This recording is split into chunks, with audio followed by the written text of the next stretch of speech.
जय श्री कृष्णा दोस्तों, स्वागत है आप सभी का गोलू बुद्धा चैनल में। आज हम आपको एक बहुत ही महत्वपूर्ण कथा सुनाने जा रहे हैं। इस कथा के माध्यम से हम आपको यह बताएंगे कि इस संसार में सबसे बड़ा दान कौन सा होता है, जिसे करने से पूर्ण पुण्य की प्राप्ति होती है, और कैसे हम बुरे लोगों की पहचान कर सकते हैं।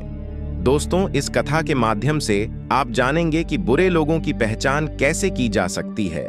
तो कृपया आप इस कथा को शुरू से अंत तक ध्यान से सुनिए, क्योंकि अधूरा ज्ञान मानव जीवन में अनेक कठिनाइयों का कारण बन सकता है। कथा आरंभ करने से पहले यदि आपने हमारे चैनल को अभी तक सब्सक्राइब नहीं किया है तो जरूर सब्सक्राइब करें, वीडियो को भी लाइक करें और अपने प्रियजनों के साथ भी शेयर करें। कमेंट बॉक्स में लिखिए जय श्री राधे कृष्ण। दोस्तों, एक बार भगवान श्री हरि विष्णु जी और माता लक्ष्मी जी क्षीर सागर में अपने आसन पर बैठे हुए थे। तब भगवान विष्णु जी ने देखा कि माता लक्ष्मी जी किसी गहन सोच में है। माता लक्ष्मी जी को गहन सोच में देखकर भगवान विष्णु जी मुस्कुराते हुए बोले, हे देवी, ऐसा प्रतीत होता है कि आज आप किसी गहन विचार में डूबी हुई हैं। आप निसंकोच होकर अपने प्रश्न पूछिए, हम आपके सभी प्रश्नों का समाधान अवश्य करेंगे। भगवान विष्णु जी की बात सुनकर माता लक्ष्मी ने कहा, हे प्रभु, आज मेरे मन में एक जिज्ञासा है। मैं यह जानना चाहती हूँ कि इस दुनिया में सबसे बड़ा दान कौन सा है, जिससे पूर्ण पुण्य की प्राप्ति होती है, और बुरे लोगों की पहचान कैसे की जा सकती है। मनुष्य उन लोगों को कैसे पहचान सकते हैं। तब भगवान विष्णु जी ने माता लक्ष्मी जी से कहा, हे देवी, आपने सचमुच मानव जाति के कल्याण हेतु अति महत्वपूर्ण प्रश्न पूछे हैं। यह प्रश्न मनुष्य के जीवन में अत्यंत मूल्यवान है, इसलिए मैं आपको आपके इन प्रश्नों के उत्तर एक महत्वपूर्ण कथा के माध्यम से दूंगा। लेकिन आपको इस कथा को शुरू से लेकर अंत तक ध्यानपूर्वक सुनना होगा। तब माता लक्ष्मी जी ने उत्तर दिया, हे प्रभु, मैं आपको वचन देती हूं कि इस कथा को मैं पूरी श्रद्धा से सुनूंगी और इस कथा का प्रचार समस्त देवलोक में करूंगी। दोस्तों, भगवान श्री हरि विष्णु जी देवी लक्ष्मी से कहते हैं, हे देवी, एक समय की बात है। किसी नगर में एक राजा राज्य करता था। वह राजा बहुत ही बलशाली वीर और अत्यंत ही बुद्धिमान था। इसके साथ ही वह धर्मपरायण और दयालु भी था। उस राजा की रानी भी संस्कारी और अत्यंत धार्मिक स्वभाव की थी। दोनों पति पत्नी भगवान भोलेनाथ के परम भक्त थे। वे दोनों प्रतिदिन शिवजी के मंदिर में जाकर उनकी पूजा अर्चना किया करते थे। यह उनका प्रतिदिन का नियम था। वह राजा अपने राज्य को धर्मपूर्वक चला रहा था। उसके राज्य में कोई भी व्यक्ति दुखी नहीं रहता था, बल्कि सारी प्रजा सुख और वैभव से संपन्न रहती थी। इसलिए पूरे नगर में हर तरफ खुशियां ही खुशियां बिखरी रहती थीं। वहां के जानवर भी एक दूसरे को कोई हानि नहीं पहुंचाते थे। यहां तक कि एक ही नदी में शेर और बकरी शांतिपूर्वक पानी पीते थे। ऐसे ही दिन बीत रहे थे। राजा की उम्र ढलती जा रही थी और उनके विवाह को भी कई वर्ष बीत चुके थे, लेकिन उस राजा को कोई संतान नहीं थी। हालांकि राजा इस बात को लेकर अधिक चिंता नहीं करते थे। वह निश्चिंत होकर अपनी प्रजा के सुख दुख का ध्यान रखते और प्रजा भी उसे अत्यधिक प्रेम और सम्मान देती थी। एक दिन की बात है, वह राजा हर रोज की तरह अपनी पत्नी के साथ भगवान शिव जी के मंदिर की ओर जा रहे थे। तभी अचानक उसने देखा कि सामने वाले घर में एक स्त्री झाड़ू लगा रही है। राजा और रानी जब उस स्त्री के घर के पास से गुजरे तो वह स्त्री उन्हें देखते ही अपना चेहरा फेर कर तेजी से घर के अंदर चली गई। उस स्त्री का ऐसा व्यवहार देखकर राजा और रानी को बिल्कुल भी अच्छा नहीं लगा। राजा उस समय अपनी रानी के साथ भगवान भोलेनाथ की पूजा करने के लिए मंदिर जा रहा था, इसलिए उसने उस स्त्री से कुछ नहीं कहा और सीधे मंदिर पहुंचकर भगवान शिव जी की पूजा अर्चना की पूजा के बाद राजा अपनी रानी के साथ वापस महल लौट आया। लेकिन महल पहुंचने के बाद राजा ने अपने एक सैनिक को बुलाया और उसे आदेश दिया कि तुम जाओ और नगर के बाहरी क्षेत्र में रहने वाली उस स्त्री को अपने साथ महल ले आओ। ध्यान रखना, तुम उसे कुछ भी मत बताना कि क्यों बुलाया गया है, बस उसे तुम हमारे पास ले आओ।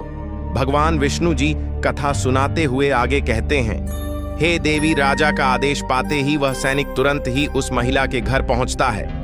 उस समय महिला का पति भी घर पर नहीं था। फिर वह सैनिक उस स्त्री के घर के दरवाजे को खटखटाने लगता है और कुछ देर बाद वह महिला अपने घर का दरवाजा खोलती है। सामने राजा का सैनिक खड़ा देखकर वह महिला हैरान होती है और पूछती है, क्या हुआ? आप मेरे घर पर क्यों आए हैं? उस महिला की बात सुनकर राजा का वह सैनिक उससे कहता है, चलो मेरे साथ, महाराज ने तुम्हें राजमहल में बुलाया है, उन्हें आपसे कुछ बात पूछनी है। यह सुनकर वह महिला अपने मन में सोचती है, आखिर महाराज का आदेश है, इसे ठुकराया तो नहीं जा सकता, मुझे राज दरबार में जाना ही होगा। उसके बाद वह सैनिक उस स्त्री को अपने साथ लेकर राजमहल पहुंच गया। महल में पहुंचकर वह महिला राजा को प्रणाम करती है और कहती है, हे महाराज, आपने मुझे अचानक यहां राजमहल में क्यों बुलाया है? क्या मुझसे कोई गलती हो गई है? उस स्त्री की बात सुनकर राजा कहता है, तुम मुझे एक बार बताओ, आज सुबह जब मैं और मेरी पत्नी भगवान शिवजी के मंदिर जा रहे थे तो तुमने मुझे देखकर अपना मुंह फेर लिया और मुझे आते हुए देखकर तुम दौड़ते हुए अपने घर में चली गई। तुमने मुझे देखकर ऐसा दुर्व्यवहार क्यों किया? तब वह महिला निर्भीकता से राजा से कहती है, हे महाराज, आप भले ही मुझे मृत्युदंड दे दे तो भी मुझे कोई ऐतराज नहीं, परंतु मैं सच ही कहूंगी, आपके महल में बड़े बड़े विद्वान हैं, पंडित हैं। अगर मैं गलत बात बोलूं तो आप उनसे पूछ सकते हैं कि हमारे नगर में यह मान्यता है कि जो सुबह सुबह आपका चेहरा देख लेता है तो उस व्यक्ति का पूरा दिन खराब हो जाता है, क्योंकि आप संतानहीन हैं। अभी तक आपको संतान की प्राप्ति नहीं हुई है, इसी कारण मैंने आपका मुंह देखकर अपना मुंह फेर लिया था और अपने घर के अंदर चली गई थी। उस महिला की ऐसी बात सुनकर राजा आश्चर्य में पड़ जाता है। वह अपने मन में सोचता है कि यह महिला तो बिल्कुल सत्य कह रही है। यदि किसी नगर के राजा को संतान नहीं हो तो यह उसकी प्रजा के लिए बिल्कुल भी शुभ नहीं माना जाता। उसके बाद राजा उस महिला को वापस अपने घर जाने की अनुमति देता है। फिर राजा अपने मन में यह विचार करने लगता है कि अब मुझे भगवान शिव जी के मंदिर में जाकर संतान प्राप्ति के लिए यज्ञ करना चाहिए।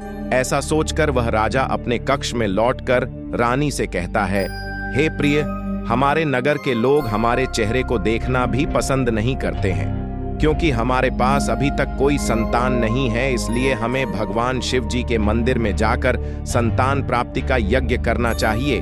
हम भगवान भोलेनाथ के मंदिर में चलते हैं और भगवान शिव से प्रार्थना करते हैं कि वे हमें पुत्र प्रदान करें। राजा की बात सुनकर रानी भी उसकी बात मान लेती है। फिर राजा और रानी दोनों भगवान शिव जी के मंदिर पहुंचते हैं और भगवान शिव जी की पूजा करके संतान प्राप्ति के लिए यज्ञ का आयोजन करते हैं। भगवान विष्णु जी कथा सुनाते हुए आगे कहते हैं, हे देवी पुत्र, प्राप्ति के लिए राजा और रानी ने यज्ञ का आयोजन किया, लेकिन यज्ञ संपन्न होने के बाद भी उन्हें संतान की प्राप्ति नहीं हुई। यज्ञ के निष्फल होने से राजा अत्यंत निराश हो गया। यज्ञ का आयोजन करने वाले पंडित जी भी सोच में पड़ गए। पंडित जी ने मन ही मन सोचा, अब तक जितने भी यज्ञ मैंने किए हैं उनमें से कोई भी यज्ञ आज तक विफल नहीं हुआ है। इसका अर्थ यह है कि शायद इस राजा के भाग्य में ही खोट है, और ऐसा प्रतीत होता है कि ईश्वर ने इस राजा के भाग्य में संतान का योग नहीं लिखा है। इसलिए संतान प्राप्ति का यज्ञ करने के बाद भी उसे संतान की प्राप्ति नहीं हुई। राजा हर संभव प्रयास करके थक चुका था और अब वह गहरे निराशा में डूबा रहता था। वह दिन रात संतान की कमी के बारे में सोचता और चिंता में खोया रहता था। एक दिन सिंहासन पर बैठे बैठे राजा को अचानक एक बात याद आती है कि दूसरे नगर के वन में एक महात्मा जी निवास करते हैं, जिनकी ख्याति दूर दूर तक फैली है। राजा के मन में विचार आता है कि शायद उन महात्मा के पास मेरे इस कष्ट का कोई समाधान हो। अगर मैं उनके पास जाऊं तो संभवतः वे मुझे पुत्र प्राप्ति का कोई उपाय बता सके। मुझे उनके पास जाना चाहिए। अपने मन में यह निर्णय लेकर राजा तुरंत अपनी रानी के पास जाता है और उससे कहता है, हे प्रिय, दूसरे नगर के वन में एक महान तपस्वी और ज्ञानी महात्मा जी रहते हैं। मुझे लगता है कि हमें उनके पास जाना चाहिए। हो सकता है कि वे हमें पुत्र प्राप्ति का कोई मार्ग सुझा दें। फिर रानी भी राजा की इस बात से सहमत हो गई। रानी ने कहा, हे स्वामी, आपकी बात बिल्कुल सही है, हमें महात्मा जी से अवश्य मिलना चाहिए। रानी की सहमति पाकर राजा और रानी दोनों ने एक रथ में बैठकर महात्मा जी के दर्शन के लिए दूसरे वन की ओर प्रस्थान किया। कुछ समय के बाद वे दोनों वन में पहुंच गए। रथ से उतरकर राजा और रानी दोनों जंगल के भीतर जाने लगे। ऊंचे नीचे रास्तों से गुजरते हुए वे महात्मा के आश्रम की ओर बढ़ने लगे। भगवान विष्णु जी कथा सुनाते हुए आगे कहते हैं, हे देवी। फिर राजा और रानी वन के भीतर महात्मा जी की कुटिया के पास पहुंच जाते हैं। वहां वे देखते हैं कि महात्मा जी एक विशाल वृक्ष के नीचे ध्यान मग्न होकर साधना में लीन है। यह दृश्य देखकर राजा और रानी कुछ देर तक खामोशी से खड़े रह जाते हैं ताकि महात्मा जी की साधना में कोई विघ्न न आए। दोनों हाथ जोड़कर विनम्रता पूर्वक महात्मा जी के सामने खड़े रहते हैं। कुछ समय बाद महात्मा जी अपनी साधना से बाहर आते हैं और अपनी आंखें खोलते हैं। तब वे देखते हैं कि राजा और रानी उनके सामने अपने दोनों हाथों को जोड़कर खड़े हुए हैं। वे महात्मा जी उस राजा को अच्छी तरह से जानते भी थे, इसलिए वे राजा को देखते ही पहचान लेते हैं और राजा से मुस्कुराते हुए कहते हैं, हे राजन, आज आप यूं अचानक से हमारे पास किस प्रयोजन से पधारे हैं?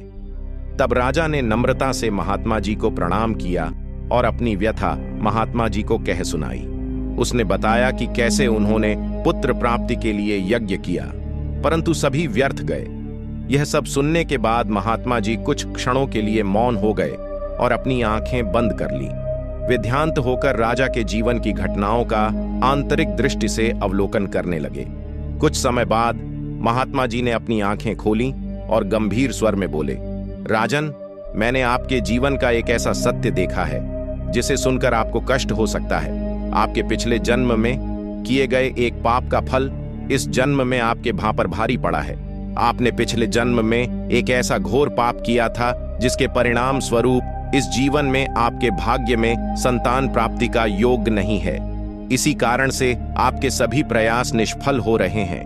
भगवान विष्णु जी कथा सुनाते हुए आगे कहते हैं, हे देवी। महात्मा जी की बातें सुनकर राजा उनके चरणों में गिर पड़ा और विनती करते हुए बोला, हे महात्मा, कृपा करके आप ऐसा मत कहिए।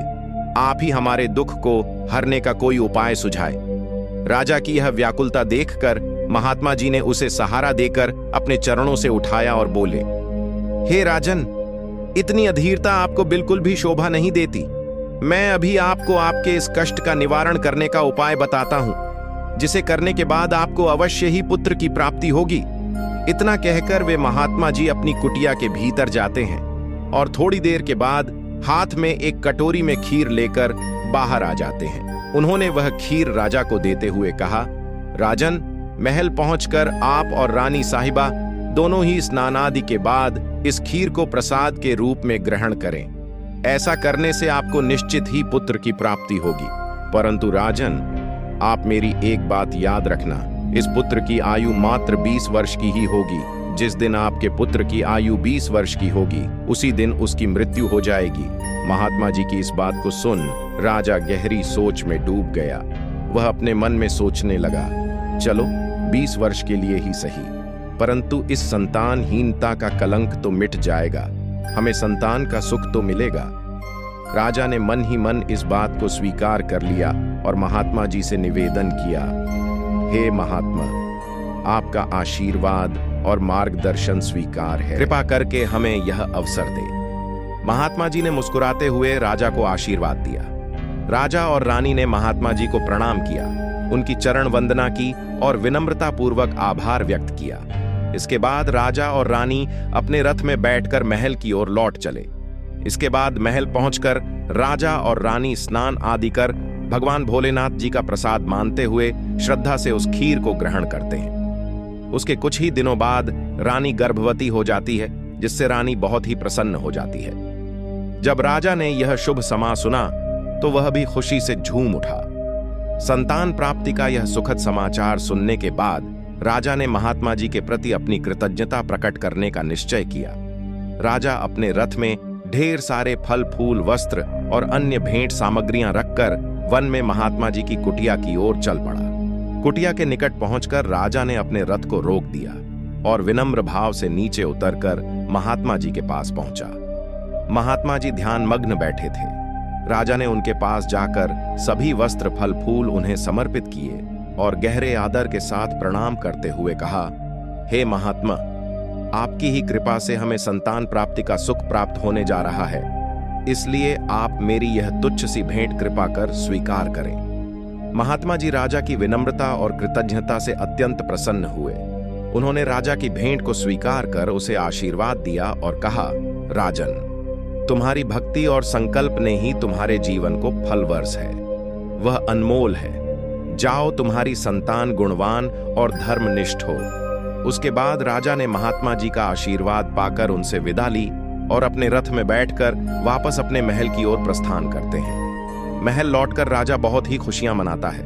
भगवान विष्णु जी कथा सुनाते हुए आगे कहते हैं, हे देवी, ऐसे ही दिन रहे थे, आखिरकार वह शुभ दिन आया जब राजा के यहाँ एक पुत्र का जन्म हुआ।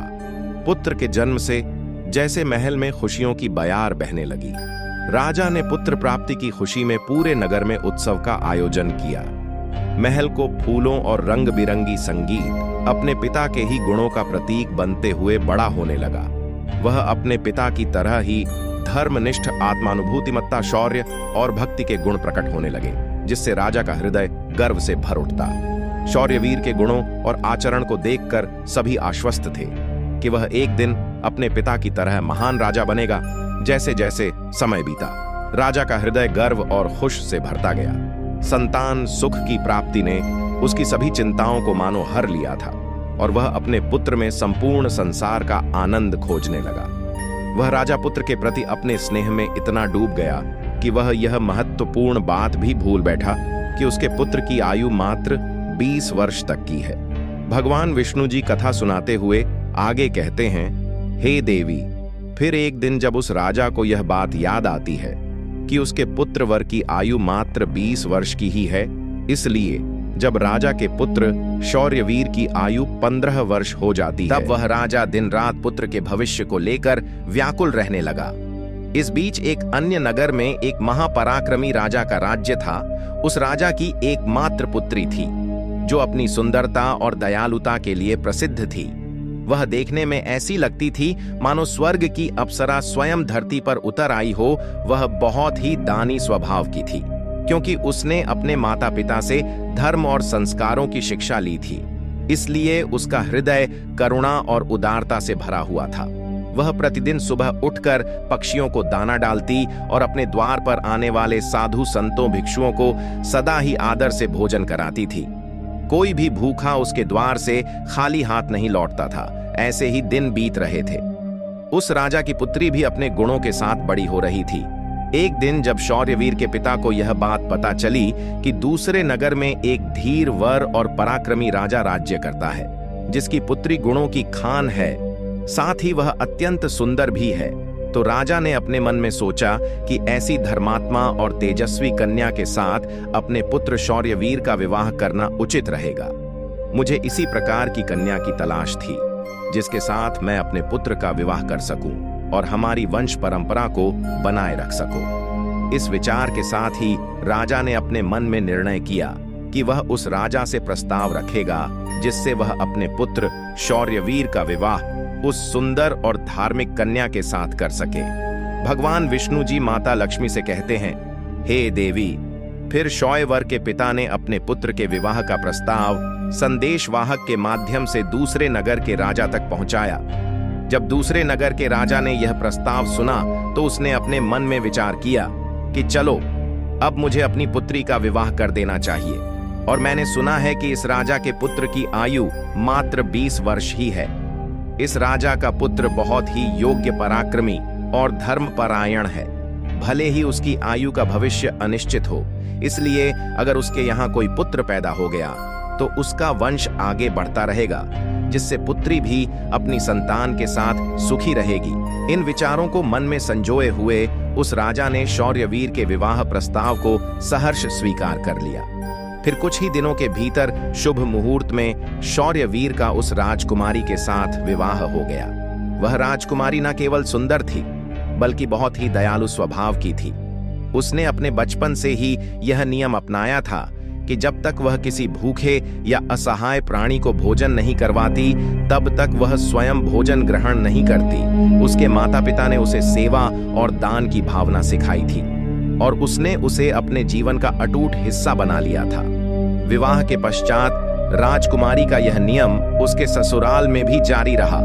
हर सुबह वह महल के द्वार पर जाकर जरूरतमंद लोगों को भोजन करवाती और अपने हाथों से उन्हें अन्न दान करती। उसकी यह दया भावना देखकर महल के सभी लोग उसका बहुत सम्मान करने लगे थे।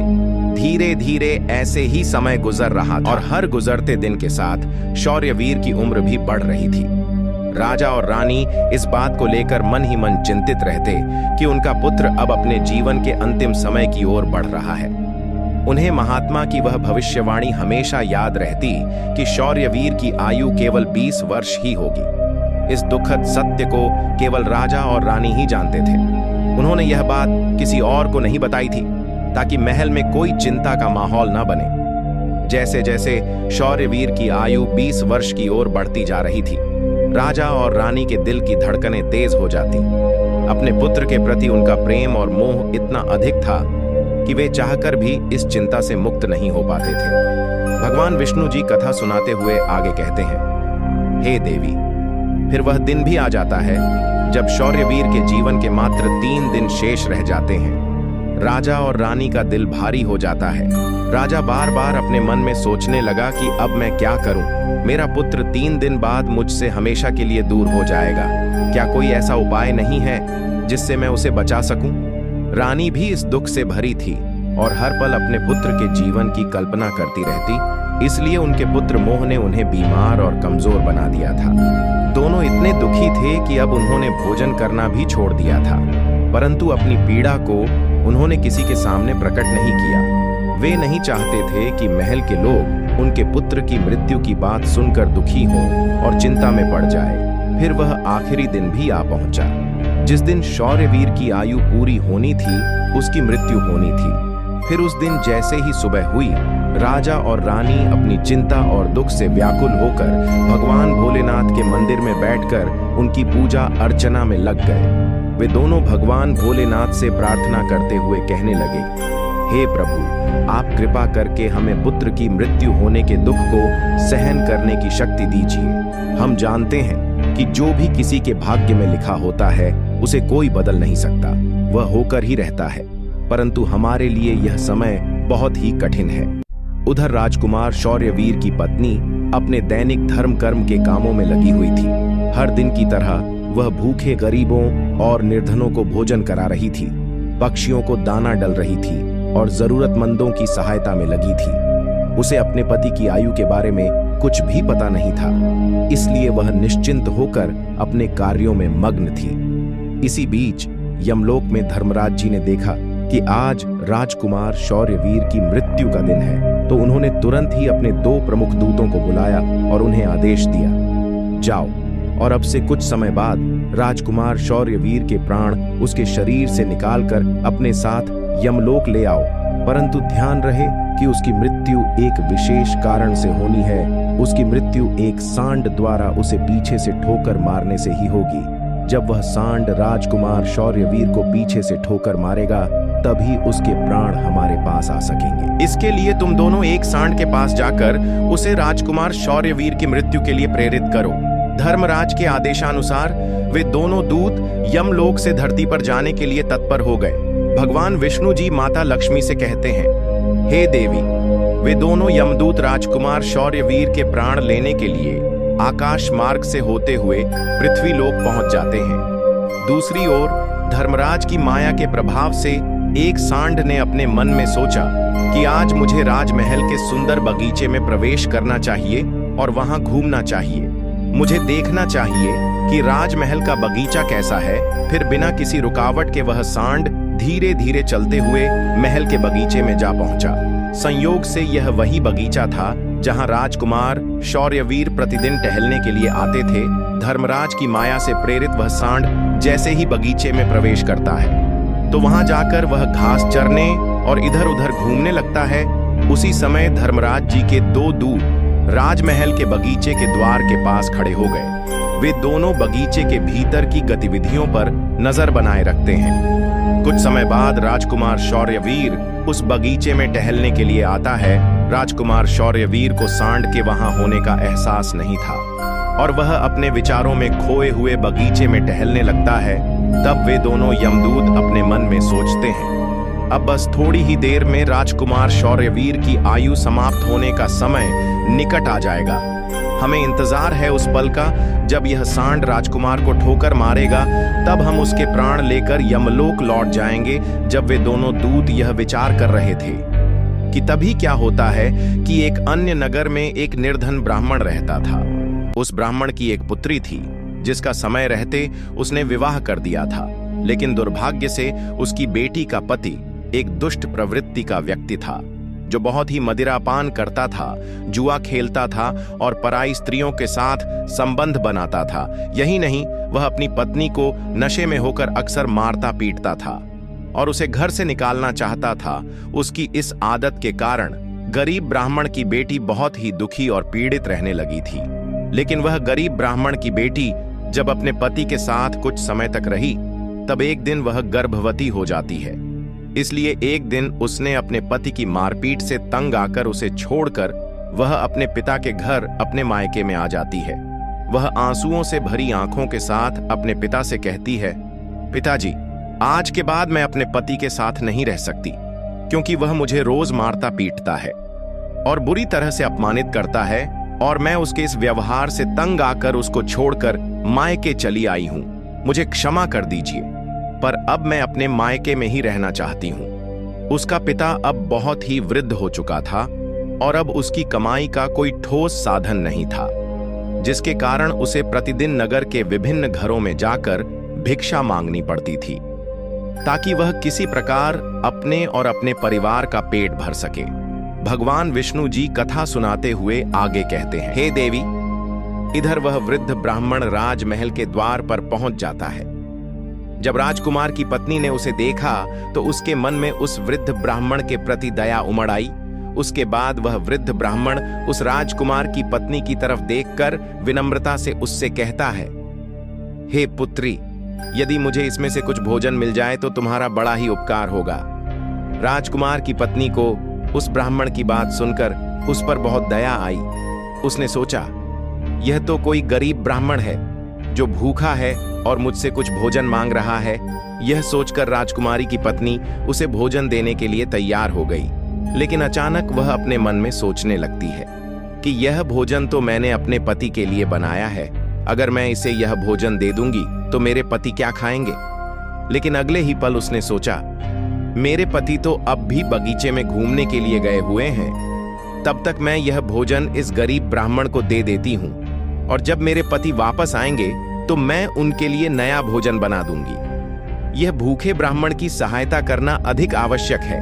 अपने मन में यह सोचकर राजकुमार की पत्नी ने अपने पति के लिए बनाया हुआ भोजन उस भूखे ब्राह्मण को दे दिया। उसके बाद वह ब्राह्मण भोजन की थाली लेकर जल्दी जल्दी अपने नगर की ओर रवाना हो गया और वह भोजन लेकर अपने घर आ गया। उसकी पुत्री 3 दिनों से भूखी थी। उसने 3 दिनों से कुछ भी नहीं खाया था और उसके चेहरे पर भूख की पीड़ा साफ झलक रही थी। उधर राजकुमार शौर्यवीर, जो बगीचे में टहलने गया था, अपने कक्ष की ओर वापस लौट रहा था। बगीचे के बाहर खड़े यमदूत राजकुमार के प्राण लेने के लिए तैयार थे और एक सांड भी धर्मराज की माया से प्रेरित होकर वहीं घूम रहा था। वे दोनों यमदूत मन में सोच रहे थे कि बस अब कुछ ही पल बाकी है और जैसे ही सांड राजकुमार को पीछे से ठोकर मारेगा, हम राजकुमार के प्राण हर लेंगे और यमलोक लौट जाएंगे। भगवान विष्णु जी माता लक्ष्मी से कहते हैं, हे देवी। इधर वह वृद्ध ब्राह्मण अपने घर पहुंचा और उसने तुरंत अपनी भूखी बेटी को वह भोजन दे दिया। तब उसकी बेटी उससे कहने लगी, पिताजी, यह भोजन आप कहां से लाए हैं? ब्राह्मण ने उत्तर देते हुए कहा, पुत्री, यह भोजन मुझे दूसरे नगर की महारानी ने दिया है। उस नगर के राजा की पुत्र वधू बहुत ही दयालु और उदार हृदय की है। उसने मुझ पर दया करके मुझे यह स्वादिष्ट भोजन दिया है। उस भोजन को देखकर उस वृद्ध ब्राह्मण की बेटी की आत्मा से आशीर्वाद निकलने लगा। वह भगवान से प्रार्थना करने लगी कि हे भगवान, जिसने भी मेरे पिता को यह भोजन दिया है, उसका सुहाग अमर रहे और वह सदा सौभाग्यवती बनी रहे। जैसे ही उसने भोजन का निवाला अपने मुंह में डाला, उसकी आत्मा की तृप्ति हो गई और उसकी आत्मा से सच्चे मन से आशीर्वाद निकलने लगे। कि महारानी का पति दीर्घायु और स्वस्थ रहे। इधर राजकुमार शौर्यवीर अपने महल की ओर बढ़ रहा था और बगीचे के बाहर खड़े यमदूत उसकी मृत्यु का बेसब्री से इंतजार कर रहे थे। परंतु जैसे ही राजकुमार बगीचे में उस सांड के सामने पहुंचा तो सांड ने तुरंत उसे पीछे से ठोकर मारने के लिए अपनी ताकत जुटाई। वह अपनी सींग से उसे मारने ही वाला था कि तभी अचानक से दो देवदूत वहां प्रकट हो जाते हैं और अपनी दिव्य शक्ति से उस सांड को बेहोश कर देते हैं। वह सांड हिल भी नहीं पा रहा था, उसमें आगे बढ़ने की बिल्कुल भी शक्ति नहीं बची थी। इस पर वह सांड अपने मन में सोचने लगा कि यह मुझे क्या हो गया। अभी तो मैं इस राजकुमार को पीछे से ठोकर मारने आया था और अब मैं खुद ही चलने में असमर्थ हूं। उसकी समझ में नहीं आ रहा था कि यह सब कैसे और क्यों हो रहा है।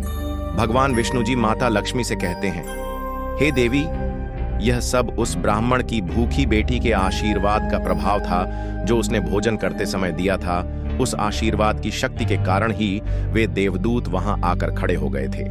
इसके बाद वे देवदूत यमराज के उन दूतों से कहते हैं, हे यमदूत, तुम इस राजकुमार के प्राण नहीं ले सकते। जिस प्रकार श्राप असर दिखा सकता है, उसी प्रकार आशीर्वाद भी फलित हो सकता है। अब राजकुमार और सांड के बीच वे दो देवदूत आशीर्वाद रूपी दीवार बनकर खड़े थे और राजकुमारी का दान मृत्यु के समय को आगे नहीं बढ़ने दे रहा था।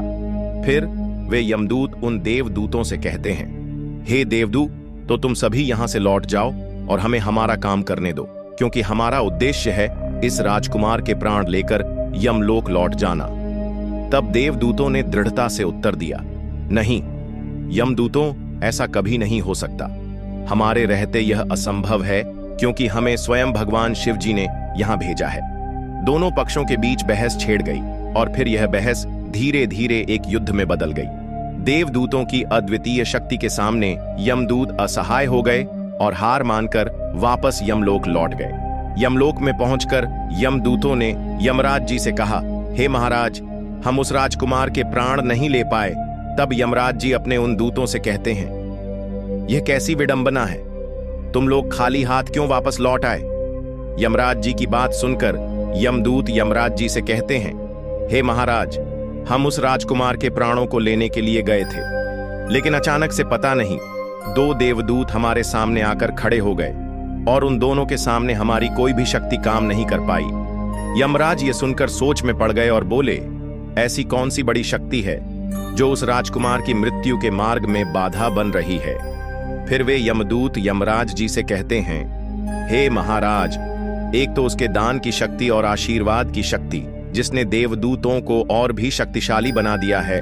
तब यमराज जी अपने दूतों से कहते हैं, लगता है यह कार्य तुमसे नहीं हो पाएगा, तुम लोग रहने दो। मुझे स्वयं पृथ्वी लोक पर जाकर उस राजकुमार के प्राण लेने होंगे। भगवान विष्णु जी कथा सुनाते हुए आगे कहते हैं, हे देवी, फिर अपने दूतों से इतना कहकर यमराज जी स्वयं पृथ्वी लोक पर पहुंच जाते हैं और उस राजा के महल के बगीचे में प्रकट हुए वहां उन देवदूतों से यमराज जी कहते हैं, हे देवदूतों, क्या तुम लोग नहीं जानते कि विधि का विधान अटल है? जब किसी की आयु पूरी हो जाती है तो उसे यमलोक जाना ही होता है, और इस राजकुमार की भी आयु अब पूर्ण हो चुकी है, इसलिए मैं इसके प्राण लेने आया हूं। तब देवदूतों ने यमराज से कहा, हे प्रभु, आप हमें बताइए कि ब्रह्मा जी और विष्णु जी तक को भी श्राप का प्रभाव सहना पड़ा था। यदि श्राप का मान रखा जा सकता है तो क्या आशीर्वाद का मान नहीं रखा जा सकता? इस राजकुमार को भूखे को भोजन देने का आशीर्वाद प्राप्त है। उन देवदूतों की बात सुनकर यमराज जी उन देवदूतों से कहते हैं, आप लोग सत्य कह रहे हैं, परंतु अब मुझे क्या करना होगा? तब वे देवदूत यमराज जी से कहते हैं, हे प्रभु, आप इस राजकुमार की आयु 100 वर्ष कर दीजिए, इसके बाद ही आप इस राजकुमार के प्राण लेने के लिए पधार सकते हैं, और यही भगवान शिव जी का भी आदेश है। उन देवदूतों की बात मानकर यमराज जी ने राजकुमार शौर्यवीर की आयु 100 वर्ष कर दी और वापस यमलोक लौट गए। भगवान विष्णु जी कहते हैं, हे देवी प्रकार, एक भूखे को भोजन देने के पुण्य के कारण उस राजकुमार की मृत्यु टल गई और उसकी आयु भी बढ़ गई। इसी कारण कहा जाता है कि अन्नदान सबसे बड़ा दान है। किसी भूखे को दिया गए अन्न अश्वमेध यज्ञ के फल के बराबर होता है। भगवान विष्णु जी माता लक्ष्मी जी से कहते हैं, हे देवी, अब तो आपके सभी प्रश्नों के उत्तर आपको मिल गए होंगे। तब माता लक्ष्मी जी भगवान श्री हरि विष्णु जी से कहती हैं, हे प्रभु, आज आपने मुझे अन्न ज्ञान प्रदान किया है और मेरे सभी प्रश्नों का समाधान भी कर दिया है। इसलिए मैं आपको विश्वास दिलाती हूँ कि मैं इस कथा का विस्तार समस्त संसार में अवश्य करूंगी। तो दोस्तों, आशा है यह कथा आपको जरूर पसंद आई होगी।